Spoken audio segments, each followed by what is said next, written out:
Salut mesdames et messieurs, bienvenue sur DBS Télévision dans les échos du monde. Nous ouvrons à l'Union européenne à la suite de l'Allemagne. Le Portugal a pris officiellement ce vendredi 1er janvier 2021 la présidence tournante du Conseil de l'Union européenne. Un rôle qui s'annonce exigeant pendant un semestre qui restera marqué par la réponse à la crise sanitaire due au coronavirus. Avec le déblocage du plan de relance post-Covid et la conclusion de l'accord post-Brexit avec le Royaume-Uni, la présidence de l'Allemagne s'est terminée sur plusieurs succès dans les dossiers qui jetaient une ombre sur les projets de la présidence portugaise. Pour le Premier ministre portugais, le socialiste António Costa, je cite, « Il est temps de passer à l'action, de mettre sur le terrain les instruments dont nous nous sommes dotés, le plan de vaccination à l'échelle européenne et les plans de relance nationaux. »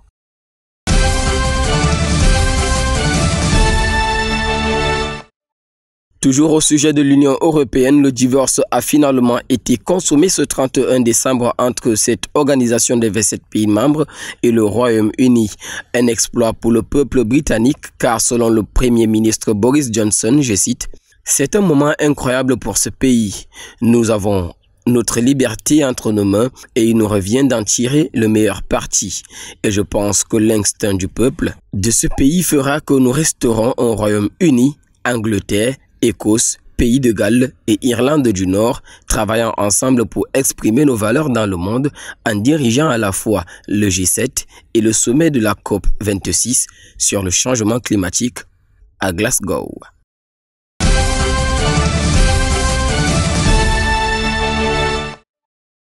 En Colombie, environ 130 000 hectares de la plante qui sert de matière première de la cocaïne ont été détruits par la main en 2021. Selon le ministre de la Défense Carlos Holmes Trujillo, je cite, « Cet objectif historique de 130 000 hectares de coca éradiqués a été atteint sans pulvérisation de désherbants qui nous aurait permis d'éradiquer davantage des plants de coca en préservant la sécurité de nos hommes et favorisant l'émergence de projets productifs et rentables. » Malgré les records d'éradication annoncés, les Nations Unies estiment que le total de nacroculture n'a diminué que d'à peine 9% depuis 2018.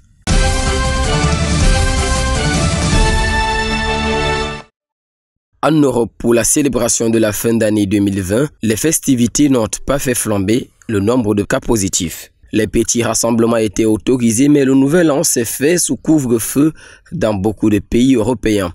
20 h en France, 22 h en Italie, à 23 h au Portugal. En Allemagne, cette règle a varié d'une région à l'autre, mais tout a été fait pour limiter les grands rassemblements.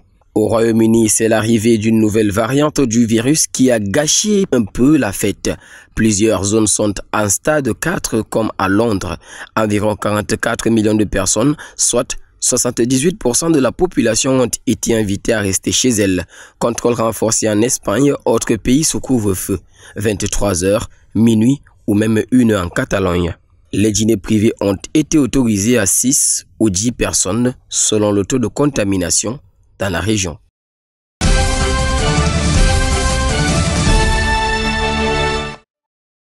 Et pour finir en Norvège, suite au glissement de terrain survenu le 30 décembre dernier au petit matin dans une localité au nord de la capitale, Oslo, plusieurs maisons ont été détruites. 10 personnes ont été blessées, dont une grièvement atteinte. 10 autres sont portées disparues, dont des enfants. La première ministre Erna Solberg s'est rendue sur place évoquant l'un des pires glissements de terrain qu'ait vécu le pays. À l'occasion, elle a déclaré, je cite, « Nous sommes en train d'évaluer ce qui s'est passé. Mes pensées vont d'abord et avant tout à ceux qui ont été directement touchés par ce désastre. Il y a beaucoup de disparus, c'est une grande catastrophe. Les habitants ont évoqué 2 secousses massives. Par précaution, 1 millier de personnes a été évacuées. La municipalité a averti qu'il pourrait y en avoir davantage en raison des inquiétudes concernant l'état du sol. Dans cette zone, la terre contient une argile spécifique qui peut se transformer en fluide et s'effondrer rapidement. Les secouristes restaient mobilisés ce jeudi à la recherche des survivants. Monsieur et dames, c'est sur cette note d'actualité que nous mettrons un thème à cette autre édition des Échos du Monde sur DBS Télévision et en compagnie de nos programmes. Nous vous souhaitons de passer une agréable soirée.